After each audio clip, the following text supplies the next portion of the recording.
পুরীতে আজকে দুটো বাজেট ফ্রেন্ডলি হোটেলের কথা বলবো। যারা প্ল্যান করছো উল্টো রথে আসার বা তারপরেও, তারা অবশ্যই দেখতে পারো। স্টেশন থেকে 200 টাকা রিক্সা ভাড়া দিয়ে চলে গিয়েছিলাম আমরা প্রথম হোটেলের উদ্দেশ্যে। এটা সি বিচের থেকে কিন্তু বেশ কাছে, কিছুটা গেলেই আমাদের প্রথম যে গেস্ট হাউস সেটা হচ্ছে সি পার্ল গেস্ট হাউস। এটার ফোন নাম্বারটা আমি এখানে মেনশন করে দেবো। আর এইটা আমাদের রুম ছিল ফার্স্ট ফ্লোরে। এই যে ফার্স্ট ফ্লোর থেকে একটুখানি এগোলেই, আর এটা কিন্তু বেশ ঠিকঠাক একটা রুম ছিল। এটার ভাড়া আমাদের থেকে নেওয়া হয়েছিল এই রথের সিজনে 1600 করে। এই যে দেখছো, এখান থেকে সোজা গেলে এই সমুদ্র ভিউটাও পাবে। আর এখানে যদি এই মুহূর্তে সব ঘরগুলোই ভীষণ ফিল আপ, বিকজ রথের সময়, বুঝতেই পারছো। আর এই যেখান থেকে সোজা তাকালেই কিন্তু সমুদ্রদেব একদম উকি দিচ্ছেন। আর তারপরে আসি ঘরের বিষয়। আমাদের ঘরটা ভীষণই নিট অ্যান্ড ক্লিন, পরিষ্কার ছিল, এবং 3 জনে 4 জনে থাকার জন্য তো এনাফ বড় বেড ছিল, টিভি ছিল, ছোট একটা রান্নাঘরও আছে। যদি রান্না করে খাওয়া দাওয়ার কিছু প্ল্যানিং থাকে সেটাও কিন্তু করতেই পারেন। বাথরুমটাও ছিল নিট অ্যান্ড ক্লিন, পরিষ্কার।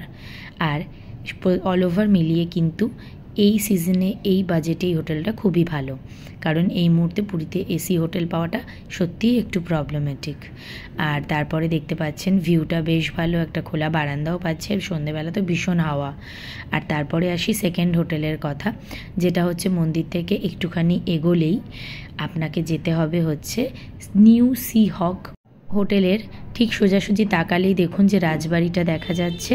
হ্যাঁ, ওটার নাম হচ্ছে মলয় নিবাস। ওটাতে কিন্তু 2400 টাকা করে পার ডে ভাড়া নিয়েছে। সত্যি বলতে সমুদ্রের এতটা সামনে এই সিচুয়েশনে, এই রথের সময় দাঁড়িয়ে হোটেলের প্রাইস কিন্তু তুলনামূলক কম। আর অবশ্যই চেষ্টা করবেন এই সময় এলে হোটেলটা বুক করেই আসার। আর এইটার নাম্বারটা যদি প্রয়োজন হয় আমাকে একটুখানি ইনবক্স করবেন, অথবা যদি ইউটিউবে দেখে থাকেন তাহলে কমেন্ট করবেন, আমি অবশ্যই বলে দেব। আর এইটার রুমগুলো কিন্তু বেশ খোলামেলা ছিল, আর এটা কিন্তু বেশ একটা রাজকীয় ভাইবস দিচ্ছিল, কারণ এটা আগেকার দিনের মতো দেখতে একটা ব্যাপার ছিল, আর যেটা কিন্তু অল ওভার খুব ভালো লাগছিল। এই যে দেখতে পাচ্ছেন, এই জায়গাগুলো সেই পুরনো দিনের বাড়িগুলোর কথাই মনে করিয়ে দেয়।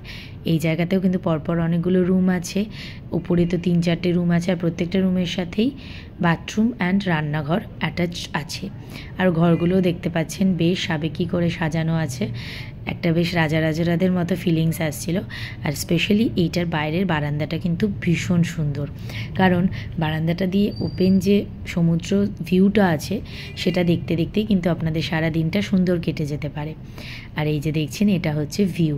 সত্যি কথা বলতে এত হাওয়া যে এইখানে থাকার সময়তে এসি চালাতেই হয়নি। আর একতলার যে ঘরগুলো ছিল সেগুলোতে তো সত্যি এসির প্রয়োজনই হয় না।